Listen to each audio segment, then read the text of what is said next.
go. Okay, so I think that's the recording started.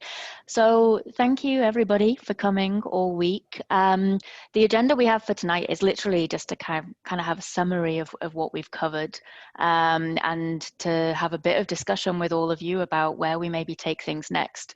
So I will share my screen. I've got just a couple of slides just to open this up, and then we'll hear about the kind of 3 parallel days that we had. Let me try and make that full screen. Here we go. I hope you can all see that. I assume so. So you may remember some of these slides from the opening day. I'm really impressed with like the range of people we've had coming from different countries, really from across the world. And actually it's been very pleasing to see people coming from the States and Australia and Europe every night. You know, I think it's really made it a rich discussion. So a huge thanks to all of you for participating and for persevering through the week at odd times for many of you. And we've also had like a real range of speakers, so 22 different speakers, and I counted up earlier from 11 different countries. There's so many that I couldn't actually fit all their names and affiliations on the one slide as well, so it's a little bit like a Guess Who board. But you can go to the webpage where we have all the workshop content to find out who everyone was, and also all the talks have been recorded, so you can go back, refresh your memories, or if you miss certain days, go and find out about the work that they're doing and what we can learn from that. And over the week, this is our final session now, 5th session. Part of me thought we were crazy splitting up a full day workshop into 5 sessions like this and committing to working every night of the week. But I think it's very much been worth it. You know, I think I was reflecting on this in the Run My World networking social. I think it's actually given time to digest those thoughts. You know, ideas have cropped up in like the opening panel, and then we've seen them recurring in some of the breakouts, and it's given people time to talk. You know, like I think we've all had more energy because it's been a focused discussion around a particular topic and you're able to drill into it. And then, you know, it's a whole day away till the next topic. So ironically, I think being online, being a virtual event has made this a much better event than it would have been had we run it as a one day in March in Australia. And the other thing I want to just say in this opening is we've had a fantastic set of organisers. There's been a whole group of us from across the world, and I am hugely grateful. You know, everyone's played a role in setting something up, or speaking, or chairing a day, or coordinating and inviting speakers. And it's really spread the load, and I think it's made this a very good event. It's not been too much pressure on anybody, and it's made it actually a pleasure to take part in, because you've had enough space even as an organizer to engage in the discussions and learn yourself. And I know certainly from a GÉANT perspective, a lot of what I want to do is around delivering data services and maybe looking at procurement frameworks at a European-wide context. And there's a huge amount of lessons and connections that I've made from this week. So I expect to be following up with many of you on that. And what I would also hope is that we've met your expectations. In the opening, we asked how you felt about the workshop, and we had terms like, you know, I'm excited or interested or curious. I think that's been met, you know, like from the tweet streams we've had, from the feedback we've had from people in the chat or in the breakouts. I think we've engaged you all, but I don't want to just assume that. So I would remind you that we have a feedback form. I will paste this in chat, and it would be really valuable if you could let us know, you know, like how you found the workshop, because I think this is something that's tapped a kind of unmet interest, and it's an area where we should be trying to do more work. So that's all I wanted to say as an opening. I'll just stop the share. What I would do is kind of invite us into the panel and invite us to kind of wrap up on the 3-day sessions. So I think, Kevin, you're going to kick us off covering the procurement and a little summary of what we learned on those days, and then we'll go on with the other 2. Yeah, that's right. Just give me a minute. So I just put together a few slides as much to jog my own memory, but also in case I'm not clear enough with everyone, and it will just, as usual, always takes a second or so to do this. So, very quick summary of what we got in the procurement pain points discussion. I think it was good. We heard from those on both sides of the procurement process, as well as people who would want to be on one side or the other, but for one reason or another finding it difficult to participate. So that was a great mix of views. I think it's really important to say that it was titled pain points, but we didn't just talk about pain. We covered a lot of positive things as well. So that was reassuring. It wasn't 2 hours of moaning.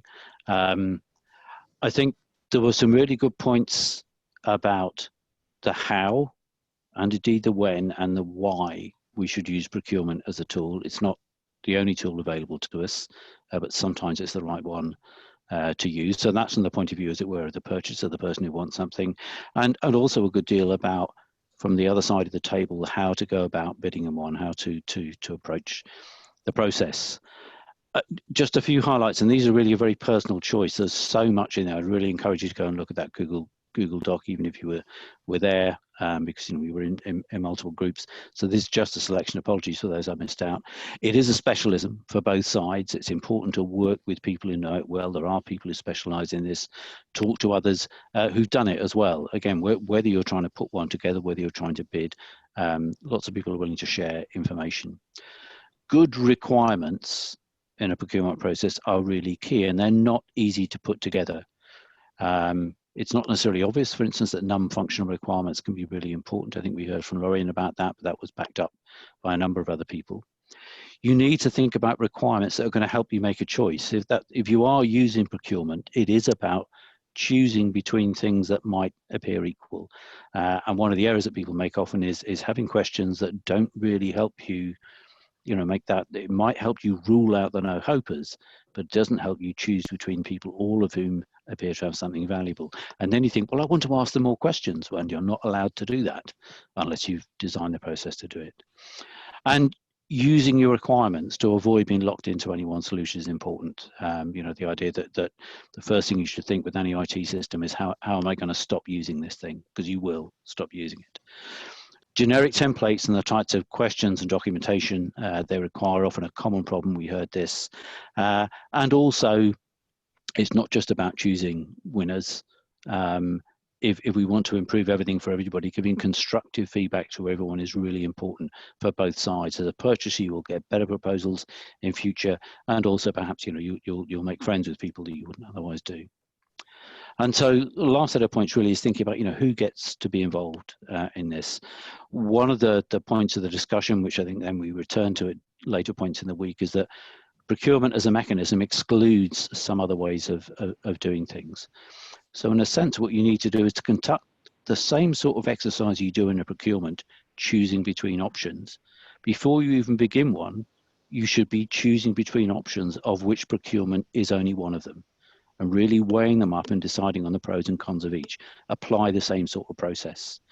And if you are deciding to use procurement as the mechanism to get a solution, think about mechanisms to level the playing field, to encourage the mix of proposals that you want, so that you don't just get proposals from a particular set of players that are geared up to respond to these things well, but may not have the solutions that you really want. And it's also important to think of the end user's need as well as those of the organization. In a sense, the person selling to you is trying to sell to you, the organization, but you're trying to put a service together that's for end users, typically researchers, for the sort of things we're talking about there. And unfortunately, every now and again, we lose sight of that. So I think that's probably, there's a lot more to say, but we've only got 5 minutes. Yeah, excellent. Thanks very much, Kevin. So Shawn, do you want to pick up on the open source lessons? Sure, and I'm just working directly from the brainstorming document. I'm afraid I wasn't organized or ambitious enough to make a slide deck for tonight. But I think one advantage of the way that Sarah set things up was that we do have these documents that we can refer back to, and as Kevin talked about in his session, in the first session. We went over a lot of stuff, and I'll just hit a few highlights now. Probably the two things that we talked about the most, essentially we heard a number of case studies from different open source projects. And what we heard the most about was essentially the models, the business or sustainability models, the income sources that these projects had, and how they got to them, how they went about defining a business or sustainability model. What's the process of assessing and reviewing options? These are the first two substantive points really in the Google Doc. And likewise, out of that, one thing that we did towards the end of the session was really ask people what outputs what practical outputs from the session they want. And the things that were highlighted reflect this, that the most requested things out of the session were approaches to developing business models and documentation of case studies and examples of business cases comparing the cost of ownership of open versus proprietary solutions. So I think that those were the main points that were raised and the main things that participants asked for. Diving a little deeper than that, we did also go into benefits of open source software, into advantages and challenges around open source. There was some discussion of the challenges that are faced by open source solutions, both inherently to sustaining an open source solution, and when you're trying to engage with universities or other organizations through a procurement process to start providing your product to the university. And we spent a little bit less time, but still some important points raised on arguments that help persuade organizations about the use of open source software, and a few other general challenges and lessons that came up. So I think I'd rather keep it short now and leave people time. If you want, in the discussion part, I could go into some of the specific business models that were raised, or some of the approaches that were used, and I'd welcome input on that from other people who were there on Wednesday, or Thursday morning if you were in Australia. But I think I'll stop there so that we have enough time for discussion today. Excellent. Thanks very much, Shawn. And then last but not least, Tamsin, do you want to give us a summary of the partnerships? Sure. I haven't produced a slide, but I did have my notes, so I'll just share those. Can you see those? Yeah, we can. Yeah, okay. So these were just to sort of guide me, but I thought I'd share them, and then it gives you something to focus on. So I just split up into three sections what to feedback on, really. So starting on the types of partnerships. So I think it was quite clear that there are a lot of partnerships, and we'd have to think carefully if we go forward of how we approach these, because partnerships are very diverse. But everything on this list, all these lists, is definitely non-exhaustive. But certainly we heard from a number of NRENs yesterday and how they partnered with institutions. But there was also a small amount of talk about NRENs partnering with one another as well. And then there's domain-specific partnerships, such as open science platforms, but and discipline-specific ones. And being from the UK, I thought the quite obvious one would be the UK Data Service, which is arts and humanities, humanities repository, and then also communities around specific services. And also somebody mentioned in the discussions partnership between providers, and pointed out the Preservation Action Registry, which is work around preservation workflows, where a number of the major digital preservation providers have been working together to standardise work around digital preservation. And then the kind of thing that these partnerships are doing and why they're important. Well, there was quite a lot of talk yesterday about integration and interoperability, and also provision of the complex infrastructure. I think many small institutions are just finding a lot of the infrastructure just too complex to provide for themselves. There was talk of community support by partnerships, and also a partnership can form the basis of international collaboration as well. And then there was talk about driving best practice and protocols, and also driving culture change, both around open science, but also culture change in broader societal issues such as equality and diversity. And then in the case of LibSense, retaining culture, so the work they're doing around indigenous and traditional knowledge retention in African countries. And also the added value, the Connectome project that's providing services on top of aggregated data sets, which is, I think it's a very interesting case as well. And finally, there was some talk about the challenges faced, and this is very non-exhaustive. I think there's plenty of challenges, but certainly one of the major ones is sustainability, but also aligning mission and vision and values between different partners. And but there was some talk, I think, about the institutions that are utilising partnerships, so the universities, have a limited amount of resource and sometimes capacity to engage with partners. You know, everybody in universities are incredibly busy, so to build up the relationships can be quite challenging. Or even different parts of a university just not coordinating with each other, and that might actually affect the relationship that they have with their partners. And again, something that we talked a little bit about yesterday was the scope, defining the scope of a partnership, and being very careful about scope creep and really identifying where the partnership should be focusing on. I think it's such a broad topic. I think we've probably just scratched the surface with that, but I found it a really interesting hour or so of discussion. Excellent. Thank you very much, Tamsin. So what I wanted to do to kind of start off the discussion is to get some views from all of you. So I put together a 3-slide Menti to ask you a couple of questions. Let's see if I can put that on full screen, and the panel's like right over where it tells me the code. So if you go to, I'll try and paste this in the chat. If you go to menti.com and use the code 8465860,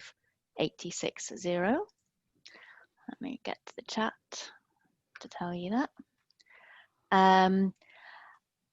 It's literally just 3 questions to start us off, to try and get an understanding of, you know, how you found the workshop, what you're in. Oh, voting's closed. Hang on.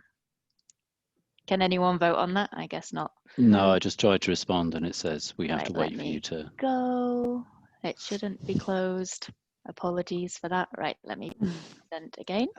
Hopefully that was a one-off. Yep, Can you vote that's now? fine. Yeah. By the wonder of technology, it's opened up. So yeah, we asked what you were expecting from the workshop before we started, and I'm interested to know like how you found it. I mean, so it was stimulating. Oh, wow, the words jump so quickly. It's hard to read. Insightful, informative, engaging. I certainly found it really interesting, like the range of discussions, the amount of ideas we learned from one another. Pragmatic, that's a good one. And productive. And fun. And fun. I didn't see the fun. It's probably hidden behind my menu bar. Great ideas. So it sounds like you've all found something useful this week, which is really pleasing. You know, I mean, we actually, the workshop didn't take as long as I expected to organize it, but you know, it has taken a fair degree of time from all of us to pull together the ideas, and from all the speakers to pull together presentations. So it's good that you've learned things from this and found it an engaging set of discussions. Okay, so I'm going to jump to the second question, which hopefully will be open. Why is that not advancing? Oh, here it is, and it is open. Because the things you have learned this week is that you're not alone in all your challenges. That's always a really good thing to find, that there's somebody else facing those same problems. I think partly just not to feel alone, but then also to know that there's somebody else that you can reach out to and ask advice from. And that's something I would definitely like to pursue further. The range of approaches to research data management services is broad, definitely. And I think there's an increasing number of things on the market, and increasing ways of delivering services. You know, like it used to be if you were using open source, you had to have a developer in-house, but there's lots of companies that run open source tools. Yeah, somebody else, nice to reinforce that you're not alone. Lots of platforms, how to pick. Hearing about the new projects and case studies, lots about the procurement process. The procurement angle actually was what inspired the start of the workshop, because I'd heard at so many conferences people kind of discussing the challenges they'd had going through procurements and the fears because they weren't able to share with others or to get advice from them. So although we tried to make that just one element, it's something that definitely had inspired getting people together. Benefiting from the daily deeper dives, I actually think that daily workshop has really helped in running this. Many more partnerships than you'd realized, the amazing work that's going on. It always actually amazes me when I go to conferences and hear about what's going on in the sector. And I think that's one of the real benefits of things like RDA, because you hear what's going on globally and you realize that a lot of what we're doing in Europe, you know, other people in the States have really interesting models, or the same in Australia. We have a lot to gain from sharing experiences. We should grow together as a community. So it sounds like there's a lot you've learned from this week, which is really nice to see. Well, and the fact that there's people here for a closing panel on a Friday night suggests that you've all found it useful, which is really pleasing. And then the final question I had was about what you would most like to see as a result. I think we've, you know, started something, you know, which has engaged people, has helped people share lessons and experiences. And I can see lots of potential outcomes from this. On the different workshop days, we talked about developing case studies or guidelines, or, you know, trying to do an investigation, for example, of the cost of open versus proprietary solutions. But I also, some things we didn't mention during those days specifically, I found that this has been a really good opportunity for people to exchange with peers. And I always feel like there's so much value in not feeling alone, like people have said on that last slide, and being able to have a forum where you can speak to one another and share those lessons. So I personally think that could be a useful thing to develop, possibly through something like an RDA interest group, or having some work that focuses on how, you know, some of those challenges of delivering data services. Now, I put something else in there as a teaser, and I can see 2 people have chosen it. I don't know if anyone wants to suggest what's the other thing that you would like to see. If you want to unmute. Yeah, that was one of them was me, and this was talking about actively working on projects together, as opposed to like, for example, having benchmarking for data for testing research data management platforms, and having where we're actually working together in something that's very, very similar to what we're working in at our organisation. I think that'd be awesome. Yeah, excellent. And was there a second person who wanted to volunteer something there? That was me, and I apologize for sounding like a broken record, but I'll just say it again for the final time. You'll be glad to know. But I think it's essential that we broaden out the discussion to involve IT people in the. Yeah. It's been a great conversation, but a lot of the problems are not really identifying what the issues are within the research data community. It's bringing in the IT community into the conversation so that closer cooperation can result in much more effective procurement and other you know, other issues. So I really encourage all of us to think about ways to directly and indirectly bring in for future, whether it's a forum or whatever you know, forum it takes, however the conversation develops, to ensure that we have more active involvement of people who are involved in IT. Yeah, yeah. And actually, with that in mind, I'm just going to come out of this Menti and go to the agenda. So for people who maybe aren't aware, Rory had done a blog post about this, and I've put it on the main web pages, which talks about, you know, the issue of not having IT involvement and how that can then throw up issues when you come to this implementation. I know sometimes events like this inspire various people to blog. So if others do blog, do alert us and we can add those to this list here, because I think it's always interesting to see people's reflections and what you've got from the event and how that's then feeding into the work that you do. Katie's put a comment in the chat about Roland's idea that maybe there could be a way that we can post and exchange ideas on specific topics that we might want to work on, so you can see people with similar interests and then start to progress something. And I think, I don't know exactly how we'll do it, but I think that would be a really valuable thing to do, so we can, you know, we can start to find those collaborations and have the forum to pursue it. And Christopher from University of Guelph is saying that they use Slack to build a community. I know we've used that, well, we use it extensively in GÉANT, largely for sharing dodgy jokes so that we keep each other entertained during boring meetings, but also for real work. And I know we've used it in developer communities as well. And that if people are on Slack, I think that's a good thing to use for quick communications and to start those collaborations. So that's potentially something that could come out of this as a result as well. I'm going to jump us back to the closing discussion. We'd put a couple of questions here, really just to kind of like frame the discussion. And this is the stage where we want to open the floor to all of you. So to understand more about the key lessons or highlights for you, what outputs would be most useful for the sector, maybe things that we didn't cover that warrant further work, or things that we skimmed on but actually need a deeper dive, and also any reflections you have on how we can achieve this and how we can take this work further.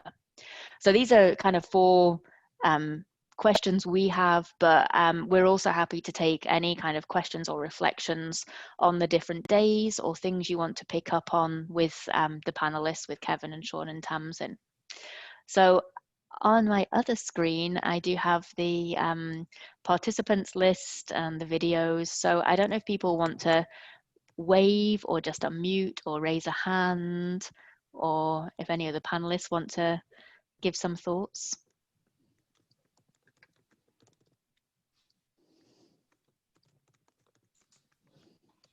And we all fall silent.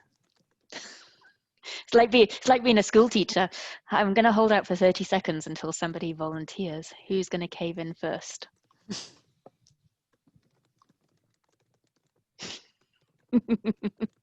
Can I speak up on Christopher's suggestion about the Slack? So just maybe a quick detailed question about details is there an organizational home where that kind of Slack could be housed? I mean, I don't think it really matters, but I agree that would be a really easy, low energy way to get the conversation started. Yeah, so I think any organization could host it. I mean, I know GÉANT uses Slack, and I guess ARDC does, and DCC and Jisc. So I guess any of the organizers, or it could even be, you know, somebody from the audience. If there's somebody who is engaged in driving this and interested to drive this further and do that community angle, I'd be open to volunteers, or I can certainly see what facilities I can get out of GÉANT. But would people be interested in the Slack? Do people use that in their day-to-day? A few nods. Yeah. Although I think, I mean, there's types of communication it's really well suited to, but not, I think, for any more sort of lasting sharing of information or more in-depth discussion. I mean, it may just be me. You know, I'm an old git after all, but I don't find it works well. It's great for the, particularly when we're not all enough, it's great for that sort of thing where you might just stop by somebody's desk and ask them a quick question, or do that sharing, hey, does anyone know? And I feel that's part of what we need, but it's not all of what we need. I find it works well when you're in something day to day. Oh, hey, Natalie. Do you mind muting? Hi, sorry. So I mean, I think actually during an event like this, where people are together and focused on something like Slack works very well. And possibly if we're developing a set of resources, it's a quick, easy way to all chat with one another. So like through writing sprints or hackathons and stuff, it can work really Absolutely. well. Yeah. But part of me, so I know I'm on a few Slack channels that I never actually look at because they're things that, you know, like I maybe engage in it once a year or something.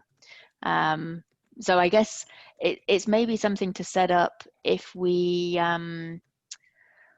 if we're developing a resource. I see Christie's put something in about a Google group. I find listservs work quite well because you can go through the archives. I don't know if the Google group has archives. I know the Jisc mail ones do.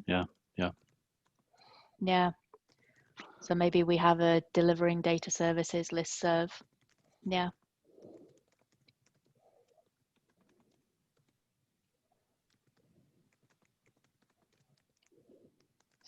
See some. Roland, you're a little bit broken. The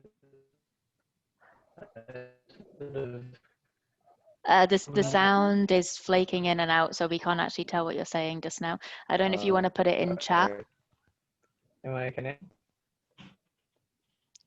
Yeah, Roland has dropped something into the chat about an article. Oh, it hasn't come to me yet. Maybe my. I thought. It's probably already scrolled away. Oh yes, okay, a Figshare article. Figshare, yeah. Or a presentation, I think. I wasn't quite sure what it was. I've not followed the link. I'm not.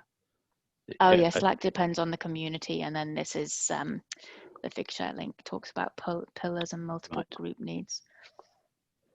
So aside from comms and the ways in which we collaborate, I mean, do we want to pick up on things like the outputs? We actually had, you know, when on that Menti slide, there were lots of things people felt would be useful. Are there ones that people are interested in getting involved in developing? Maybe from some of the days, there were either case studies you could offer from your work or.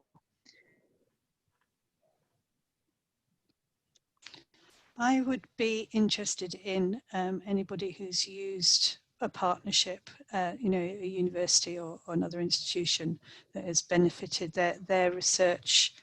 The delivery of their research management services is based either wholly or partly, probably partly, on partnering with another organisation. I think it would have been nice to have had a presentation on that yesterday, but we didn't have it. So if anybody is in that situation, I'd be really interested in a case study on that.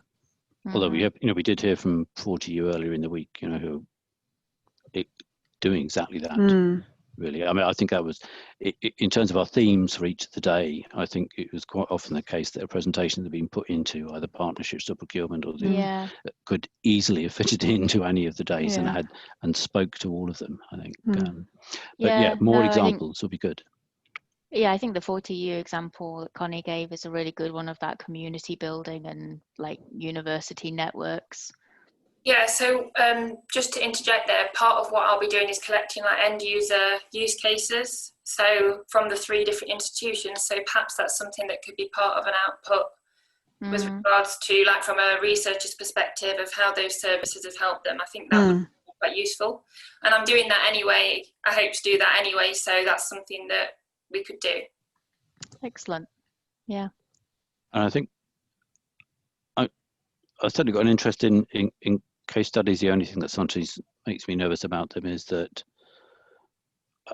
I think for many people they imply a level of formality about the output and the publication, which I think isn't always warranted. I mean, I think sometimes even a collection of blog posts addressing a similar issue as case studies can be just as useful, and it's a lower barrier than certainly the DCC, where we saw case studies as publications. They had a structure, and they always seem to take 3 times as long to produce as they ought to, because I think we sometimes get confused about whether we're holding them to the standards of an academic publication, or whether they're just meant to be some useful information that other people might find handy to read. And I'm guessing the latter is more what we want, really.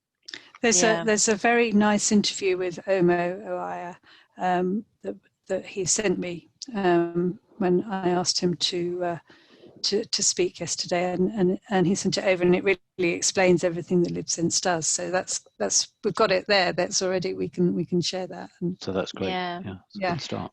Yeah, I think things like blog series actually are incredibly valuable. Like I always read the 4TU, the open working blog, because it's just kind of like easy reflections on how a piece of work's gone. So it, like you say, it's not got, I mean, they're often very detailed, but it's not got that whole formality of putting together a set publication, but it's still the same kind of richness of content in terms of what's worked well, what were the issues faced, what could you do differently. And I think some case studies like that about either how people have developed business models.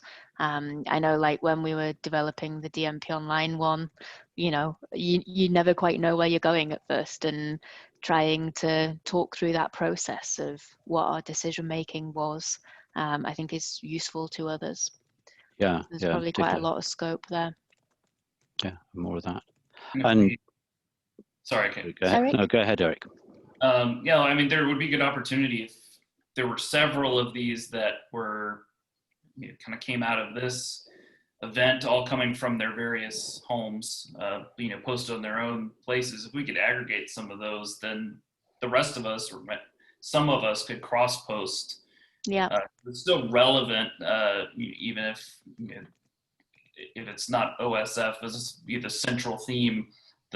What you're doing is certainly relevant to our community. So being able to bundle some of that communication up, certainly we can cross-post or host a webinar where some of you come and share some of those stories. Those sorts of things, I can tell you that we would definitely do that, and others in our space, in the provider space, would definitely do that sort of thing as well. If you have those communications quickly, a year from now, not so much. But while it's fresh, you would definitely get interest. Yeah. Well, that I think is a great offer, a great suggestion. It'd be worth doing that. Yeah. As you say, trying to aggregate them, make sure that you can find them all in place. Yeah, and Natalie's agreeing in the chat about amplifying each other's voices, so when these things come out, I think often actually that's what I've enjoyed about this, that it is bringing people together internationally, because I must admit I don't read as many US blogs or Australian blogs as I do the European, and I think this has been a good way to hear about the work that's going on there. And kind of if we are kind of exchanging more, if there's a forum of people like interested in delivering data services, we can definitely get that advanced more. And Force 11 is a good place to blog, Christy's mentioning. Yeah. One other thing that I've been actually reminded of this week related to the procurement exercises, and again, it frightens me to think how long ago this was, a little over 20 years ago. ECMWF, that's the European Centre for Medium Range Weather Forecasting, a big supercomputer user, data storage user, at that time was going through a procurement for a new storage system for all the data they host that's used in climate modelling and weather modelling. And they were conscious that at that time, there were a limited number of sites in the world that were trying to do procurement exercises for the scale of things that they were doing. And they went through a completely open exercise in producing this. It was effectively the days before Google Docs, and we had a website, I remember we got a letter, and they got us together for a workshop. They tried to invite everybody who had recently procured or was thinking in the next few years of doing it, along with suppliers, to try and develop their procurement. Now, okay, that's a sensible thing to do when you're talking about multi-million currency unit procurements.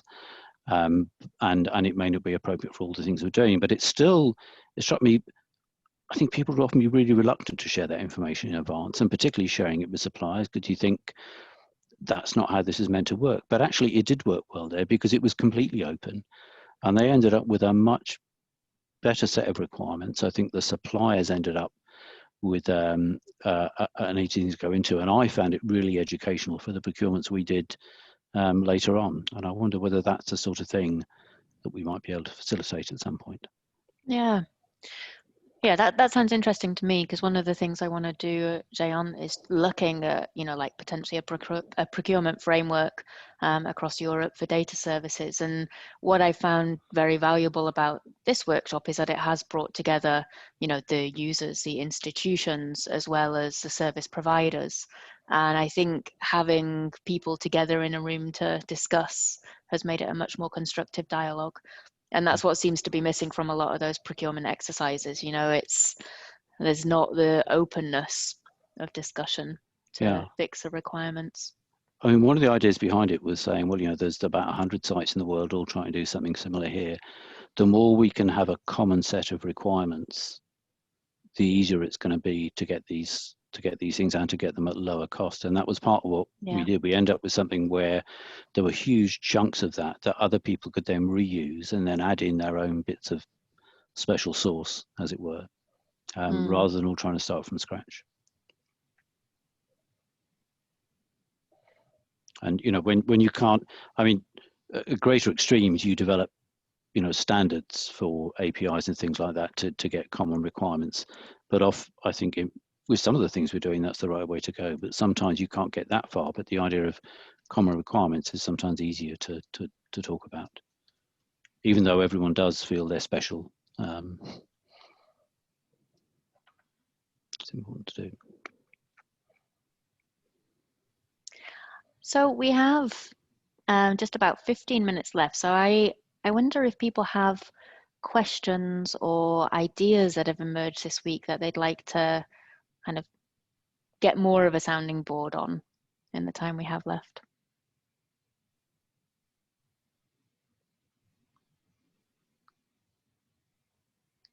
Are we all ready for Friday night drinks? Or Saturday morning drinks for the people in Australia? Breakfast cocktails? I think, sorry. Go ahead, Raman. Oh, go ahead. I've spoken a lot. Yeah, I think, Sarah, you already brought this up. That the good thing on this kind of workshop is to see also what's happened outside of Europe, outside of their own country, outside of their own region, and we are when you look in Europe. Sure, everybody's doing different things, but there are in some kind aligned, and I think the same happened in the US, the same happened in Australia. But to see these different aspects, that's really interesting, and that's always what I like very much on RDA, and to have this broader this broader point of view. And for me, it's always interesting and always nice if we can, as a question also, how can we work closer together over the different regions as well? Yeah, definitely. And I think the topics we've discussed this week do lend themselves to that. You know, there are procurement exercises going on in all of these, you know, different continents. There's very strong examples of open source technologies that have been adopted, and sometimes actually across multiple ones. So like the Invenio example we had, you know, there's clearly a strong base in Europe through CERN, but then also with Northwestern and groups over there in the States. So, you know, sometimes these collaborations are already going, you know, beyond those different country borders. So, but I certainly like that richness of, you know, the people that have come. Pedro, were you going to speak? Yes, and I fully agree with that. So, but as you put this topic in one of the mentees, so there is the idea of creating the real idea of creating a working group for or interest group on delivering RDM services in RDA. Yeah. Yeah, no, I'm interested. A lot of people in the chat have mentioned about Force 11 too, and I think that's so. I'd asked John Chodacki to help advertise this in the States, and I think that's the way that a number of people have found out about the workshop. So I think, you know, both of those mechanisms. I'm more familiar with RDA, and that's why it cropped up in my mind to maybe have an interest group or working group there. But I think also maybe using some of the comms or vehicles within Force 11 would be good, because there's clearly a lot of people in the library sector and elsewhere that are involved in that group. Yeah, but I have the feeling that this makes sense to have it in RDA, because I remember when during in fact there is the National Services Interest Group. I think the name is this one. It's gone quiet, it's just disbanding, for the moment. but yeah. Yeah. And I remember that when because I was a bit involved initially, because also in Portugal we were developing national services, and I was involved in that, and I had a feeling that okay, everyone was trying to find help with each other about services, but not all wanted to have at the national level, because not everyone was involved in national things. So I think this group will fill a gap that is needed in RDA, I think. Yeah. No, I'm interested in the level that you do the services, because I think so some things can be at a national level, but a lot of things are run at institutions. But what you then see is that a number of institutions have those same service providers. And that's where I see there's a real opportunity, because if you can club together, either through partnerships across institutions or by having some kind of like national broker, you can hopefully get a much better set of terms and conditions or prices or access to those services, and just have more clout really in user groups or in the way that you direct, you know, where that service goes, how it integrates with other services. So I think as a sector, we can work much better together when we start to share these experiences and start to act collectively around the services that we put in place. Yeah, I mean, on that issue of, go ahead. So I was going to say another. I just brings to mind a thought. So another model or example, which I think is really interesting, is this New England Open Research Cloud, which is a little bit different because it's more like the European Open Research Cloud at a sub-regional level in the US. So it's not about procurement, it's about a platform, but it then becomes a platform, and their expressed intent is to use it as a platform for delivering a series of research data services. So it's interesting to think about how this exercise that we're talking about might dovetail with things like the European Open Science Cloud or other platform approaches. The second thing that I think is particularly interesting about the European Open Research Cloud is that it's not top down, it's bottom up. So it was an initiative which came out of, in this case, my favorite friend. Everyone thinks I'm in IT, I'm not, but it was actually forward-thinking, high-performance computing people at the universities, and they haven't lost control of it to any kind of supra organization, they actually maintain control of it themselves. So it's a very bottom-up feel to it. So I just, obviously it's can't go into details here, but I would encourage people to take a look at the New England Research Cloud website and their model, and there could be some ideas for us there as well. Yeah, it reminds me of Kazu's talk actually as well, you know, like the Japanese cloud, and how by offering the infrastructure, they enable people to kind of run their repositories more effectively. I think, Christy, did you raise a hand? Yeah, I just actually, it's perfect timing just to build off of what Rory was just mentioning.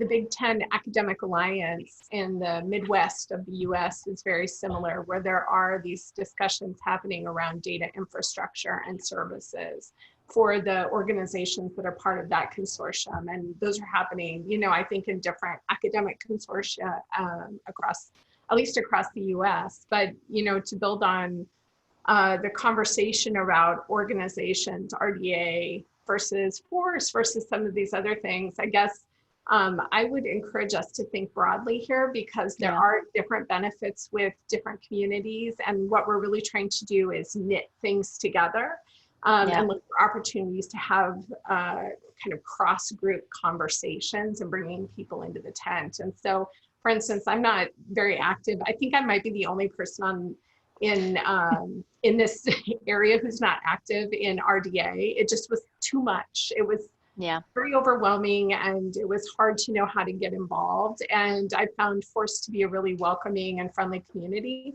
That doesn't mean RDA is not. Like, I'm actually really encouraged by some of the things I've heard here, and I'm like, oh, I should go take a look at this again. And so, you know, maybe that's part of a bigger long-term conversation about what do we do where, how do we, you know, have these kind of maybe joint or cross-stakeholder meetups, like what you all have organized here. It's been really productive and very open and friendly. So it might be a good opportunity to extend the conversation.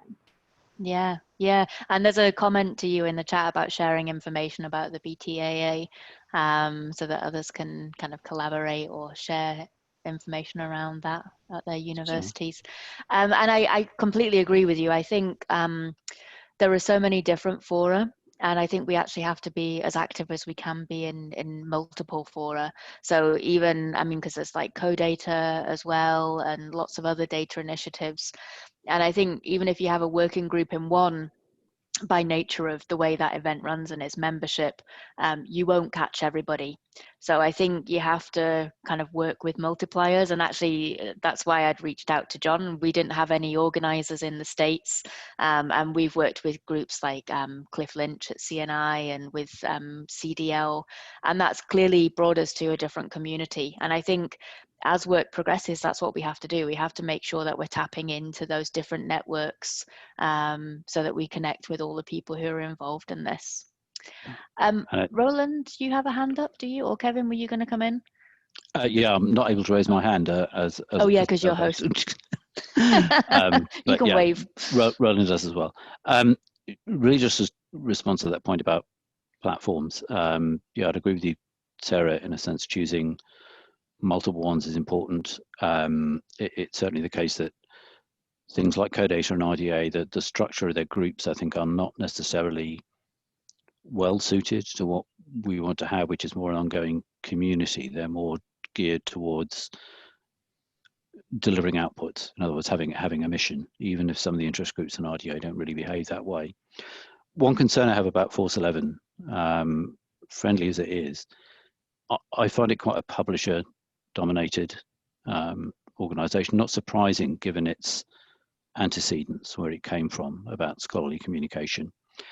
And in the context of what we're talking about, that's one industry sector, excluding others, that would be concerned about progressing something and giving that one sector, in a sense, a privileged position.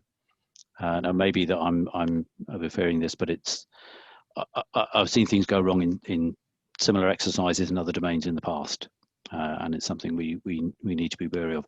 It's really good to involve industry and commercial players in this, but you need to do so in a very broad way. Yeah, yeah. Roland, do you want to come in? Yeah, I was just curious because we've talked about RDA, and I didn't know about 4.7 being publisher kind of heavy. But in Australia, we have a thing called Quartet, where it's all the university IT directors. And I'm just sort of curious if there are similar things that you could approach there, because if the key with that thing that I put in there, which is the research data cultures conversation, was that they highlighted it wasn't just the IT side as well, but there's legal, there's records, the whole range of things. That's why RDM is so really, really difficult. And not only that, the research themselves. Yeah. I think it'd be nice to be able to work out where those demographics that we need to do to reach out to those leverages that you were saying for those multipliers. Yeah, no, definitely. And so I'm just going to repeat what you said a little bit. Communities that are sitting on the IT side as well. Yeah, so your sound was breaking up slightly. So what I understood from that was, you know, connecting with the group. So Quartet and they understand the complexities around research data management. I think that allows them to be a bit more flexible too. Yeah. Sorry? I'm just going to jump in because your sound's breaking up slightly there. But that point, I think you're right about going to Quartet. All the IT directors. I've muted Roland, but there's a time delay in his, and he wasn't able to hear us. Okay, yeah. Okay, so I will talk over and hopefully you can hear. So yeah, we can certainly pick up with like IT groups in different institutions. So I know certainly in the UK, you know, there's the IT managers group, and I think there will be in many other countries, and that is a gap in terms of who we connect with. Abigail, you'd raised a hand as well, I think. Yeah, thank you. It's been interesting. So I'm at UIC in Chicago. Christina are down the street from each other, and I've been trying to get more involved with RDA. Similarly, it's kind of difficult. So this has been really fascinating to see what everyone's doing, and it's such a reinforcement to hear, oh yes, okay, everyone has that problem. It's not me. It's not just in my head. It's not just that I'm failing. We're all fighting this one. So thank you for that this week. But I wanted to, as we're thinking about other organizations that are around, that are working on these kind of problems, working on data management in particular, I did also want to remind everybody of the Research Data Access Preservation Association. We split away from ACES a couple of years ago to become our own organization. I am the education chair, so I'll be sending out a call for education for the spring. We're spinning some new different things up. There's a lot happening, but we will be doing an online conference in the spring, so I'll try to make sure everybody gets connected to that. But we've been talking a lot about other partnerships with groups as well, so I would love to see some collaboration between people who've been at the workshop this week and RDAP. So yeah, yes, definitely more collaboration, more communication. And I put the RDAP link in the chat. It's still a free membership if anybody wants to join, and we'd love to have more people. Excellent, thank you very much. Yeah, I think actually in every country there's like either groups that are very active or structures that run regular conferences like HARDAP or CNI in the States. And I think it's important that we're aware of these, you know, relevant networks to engage in, to get to all the relevant people. Now, we are just at the hour, so I'm going to just ask if any of the kind of panelists, Kevin or Shawn or Tamsin, if you want to make any final remarks on the week, what you've learned. I've spoken a lot, so. Yeah. I guess I'd just say, well, first, thanks, Sarah, for all your help, and to the others who helped organize it, but especially Sarah. She's really pushed us all to get this and made it easy for us to contribute to putting this workshop together. And otherwise, I was reminded again that no matter how on top of things I think that that I am, every time I come to RDA or come to a workshop like this, I meet new people and learn about new projects and new approaches that I hadn't known about. And so I just wanted to thank all of our participants and let you all know how valuable I thought that this was. Yeah. Tamsin? I certainly want to reiterate Shawn's praise of Sarah leading us all to organise such a fantastic week. And yeah, she said it was easy to organise, or we made it easy, but she really did put a lot more work in than the rest of us, I think. So thank you very much, Sarah, for that.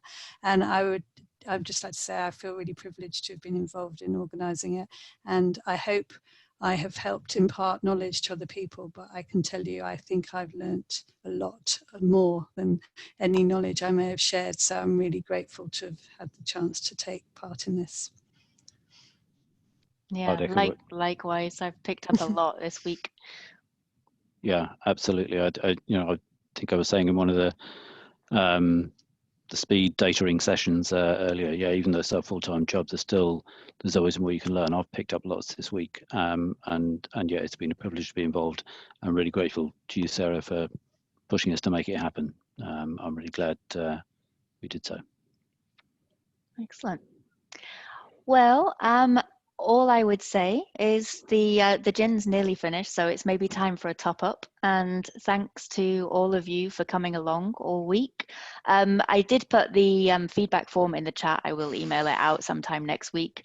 But have a wonderful weekend. Hopefully Biden will be in when we wake up on Monday morning. And good luck with all your data services and other ventures that you follow up. Thanks, everybody. Bye. Thank you. Thanks, everyone. Bye. Bye. Thank you. Bye. Bye all. Bye.